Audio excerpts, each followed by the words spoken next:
چلیں آج ایک ایسی کیفیت پر بات کرتے ہیں جو شاید نظر نہیں آتی لیکن اندر ہی اندر انسان کو کمزور کر دیتی ہے۔ اس کا عنوان ہے دل کا زنگ۔ اور اس ساری بات چیت کا جو مرکز ہے وہ قرآن مجید کی سورۃ المطففین کی ایک آیت ہے۔ آئیے پہلے اسے دیکھتے ہیں۔ اس کا ترجمہ ہے ہرگز نہیں بلکہ ان کے دلوں پر ان کے اپنے اعمال کی وجہ سے زنگ چڑھ گیا ہے۔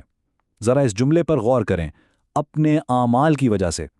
یہ آیت صرف ایک اطلاع نہیں بلکہ ایک آئینہ ہے جس میں ہر کوئی اپنے باطن کو دیکھ سکتا ہے۔ تو چلیں اس کی گہرائی میں اترتے ہیں۔ تو ہمارا پہلا حصہ ہے دل کا زنگ، ایک خاموش خطرہ۔ اسے خاموش خطرہ کیوں کہا گیا ہے؟ کیونکہ یہ کوئی ایسی چیز نہیں جس کا باہر سے پتہ چلے، مگر یہ آہستہ آہستہ ہماری پوری شخصیت کو اپنی گرفت میں لے لیتی ہے۔ دیکھیے ساری بات دل سے ہی شروع ہوتی ہے۔ یہ ہماری زندگی کا سب سے قیمتی اثاثہ ہے۔ ہماری ڈائریکشن اسی سے طے ہوتی ہے۔ اگر دن کی سمت درست ہو جائے نا تو زندگی کے سارے معاملات خود بخود سیدھے ہو جاتے ہیں۔ لیکن سوال تو یہ ہے کہ یہ زنگ آخر لگتا کیسے ہے؟ کیا یہ کوئی ایک دن میں ہونے والا کام ہے؟ آئیے سمجھتے ہیں۔ قرآن اس کیفیت کے لیے ایک خاص لفظ استعمال کرتا ہے، ران۔ ران اصل میں وہ روحانی زنگ ہے جو ہر گناہ کے بعد دل پر ایک سیاہ نقطے کی طرح لگ جاتا ہے۔ جب ایک ہی غلطی بار بار ہوتی ہے تو یہ نقطے مل کر ایک پوری تہ بنا دیتے ہیں، بالکل اصلی زنگ کی طرح۔ یہ مثال دیکھیں کتنی زبردست ہے۔ جیسے لوہے کو نمی اور ہوا میں کھلا چھوڑ دیں تو کیا ہوتا ہے؟ زنگ لگتا ہے۔ یہ ایک قدرتی عمل ہے۔ بالکل اسی طرح جب دل کو بار بار گناہوں کے ماحول میں رکھا جائے تو اس پر ران یعنی روحانی زنگ چڑھنا بھی ایک قدرتی نتیجہ ہے۔ یہ کوئی باہر سے مسلط کی گئی سزا نہیں بلکہ اپنے ہی اعمال کا پھل ہے۔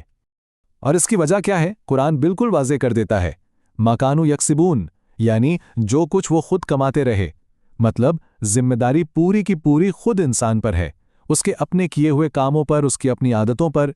تو پھر یہ پہچانا کیسے جائے کہ دل پر زنگ لگ رہا ہے؟ اس کی کچھ بہت واضح نشانی ہے، چلے ان پر بات کرتے ہیں۔ سب سے پہلی اور سب سے خطرناک نشانی یہ ہے کہ صحیح اور غلط کی تمیز ہی ختم ہو جاتی ہے۔ سچ بولنا، سچائی پر چلنا ایک بوجھ لگنے لگتا ہے، اور گناہ کرنا ایک عام سی نارمل بات محسوس ہوتی ہے۔ یہ وہ سٹیج ہے جہاں انسان کی سوچ ہی الٹی ہو جاتی ہے۔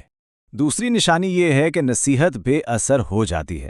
کوئی کتنی ہی اچھی بات کیوں نہ سمجھائے، وہ دل پر اثر نہیں کرتی۔ الٹا ایسا لگتا ہے جیسے کوئی تنقید کر رہا ہے یا خواہ دخل دے رہا ہے۔ بات کانوں تک تو جاتی ہے مگر دل کے بند دروازے سے ٹکرا کر واپس آ جاتی ہے۔ پھر ایک وقت آتا ہے جب گناہ کا احساس جرم ہی مر جاتا ہے۔ شروع میں غلطی پر شرمندگی ہوتی ہے، لیکن جب زنگ گہرا ہو جائے تو وہ شرمندگی کی حس ہی ختم ہو جاتی ہے۔ دل بے حس ہو جاتا ہے، اور یہ بہت ہی خطرناک موڑ ہے۔ اور چوتھی نشانی، انسان نیکی سے ہی بھاگنے لگتا ہے۔ عبادت ایک بوجھ لگتی ہے۔ نیک لوگوں کی محفل میں بیٹھنا اچھا نہیں لگتا۔ دل جیسے خیر کو قبول کرنے سے ہی انکار کر دیتا ہے۔ اب یہ سب سن کر شاید کچھ پریشانی ہو، لیکن اچھی خبر یہ ہے کہ جہاں بیماری ہے وہاں علاج بھی ہے۔ اگر لوہے کا زنگ صاف ہو سکتا ہے تو دل کا زنگ بھی صاف کیا جا سکتا ہے۔ تو اب ہم بات کریں گے دل کی صفائی کے طریقے پر۔ اس کا علاج 3 بہت اہم قدموں پر مشتمل ہے۔ پہلا، فوری توبہ، یہ بعد میں کر لوں گا والا رویہ زنگ کو اور پکا کرتا ہے۔ دوسرا، ایسے نیک اعمال جو دل کے لیے ڈھال کا کام کریں۔ اور تیسرا، مستقل اپنا احتساب کرنا، اپنا جائزہ لیتے رہنا۔ اچھا، تو وہ کون سے اعمال ہیں جو دل کی حفاظت کرتے ہیں؟ ان میں شامل ہے اللہ کا ذکر جو دل کی بیٹری کو چارج رکھتا ہے، قرآن کی تلاوت جو اسے روشنی بخشتی ہے، نیک لوگوں کی صحبت جو انسان کو بھٹکنے نہیں دیتی، اور خدمت خلق جو دل میں نرمی پیدا کرتی ہے۔ یہ چیزیں دل کے لیے بالکل ویسی ہی ہیں جیسے پودے کے لیے پانی اور دھوپ۔ اور اپنا احتساب کرنے کا سب سے آسان طریقہ کیا ہے؟ روزانہ بس ایک لمحے کے لیے رک کر خود سے پوچھنا، آج میں نے کیا کہا؟ کیا میرے کسی عمل سے کسی کو تکلیف پہنچی؟ کیا میرا دل اللہ سے جڑا رہا؟ یہ چھوٹے چھوٹے سوالات دل کو غفلت میں جانے سے بچاتے ہیں۔ اب ہم اپنے اس گفتگو کے اختتام کی طرف آ رہے ہیں۔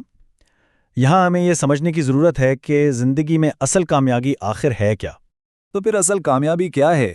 یہ دولت، شہرت یا طاقت ہرگز نہیں، بلکہ ایک صاف دل ہے۔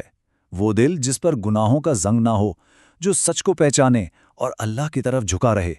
جس نے اپنے دل کو صاف کر لیا، سمجھے اس نے زندگی کا سب سے بڑا مارکا سر کر لیا۔ اور آخر میں بس یہ ایک خوبصورت بات یاد رکھنے کی ہے کہ دل کو صاف رکھو، کیونکہ یہی وہ دروازہ ہے جہاں سے روشنی اندر آتی ہے۔ یہ ایک سوال چھوڑ جاتا ہے کہ کیا ہمارے دل کا دروازہ روشنی کے لیے کھلا ہے؟